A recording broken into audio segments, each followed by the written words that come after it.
Many investors are drawn to the idea of finding the next big winner, the next Apple, the next Nvidia, the next company that turns a small investment into life-changing wealth. Well, there is another side to this dream. What if you pick the wrong one? For decades, investors across the world have faced one major question. Should you invest in individual stocks or the broader market through ETFs? This is the global investor's dilemma. Direct stock investing has always carried a certain appeal. When you buy a company's shares, you own a piece of that business. If the company grows, innovates, and dominates its industry, the rewards can be massive.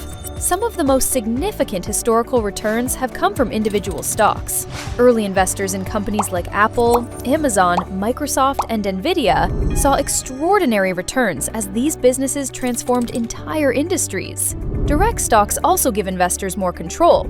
You decide which sectors to enter, which companies to back, and when to buy or sell. But that control comes with responsibility. Choosing the right stock means studying financial reports, understanding business models, tracking management decisions, competitors, regulations, and global trends.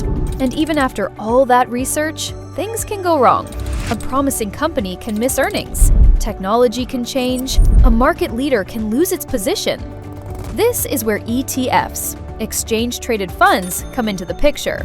Instead of trying to find the one winning company, ETFs allow investors to own a basket of companies in a single investment. Think of it this way. Instead of choosing one player, you are backing the entire team. A technology ETF may give you exposure to several leading tech companies. A market index ETF can track hundreds of companies across sectors. For global investors, ETFs have become a popular way to access markets without needing to analyze every single stock.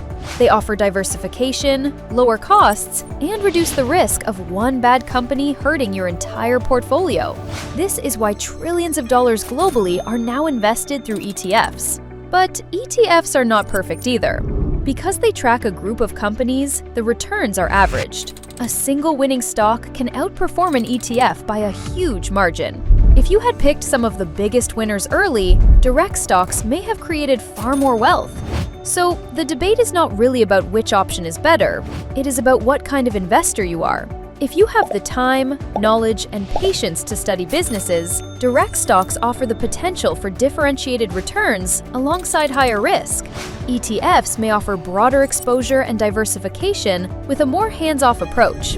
In fact, many global investors today use a combination of both. ETFs can form the foundation of a diversified portfolio, providing stability and diversification.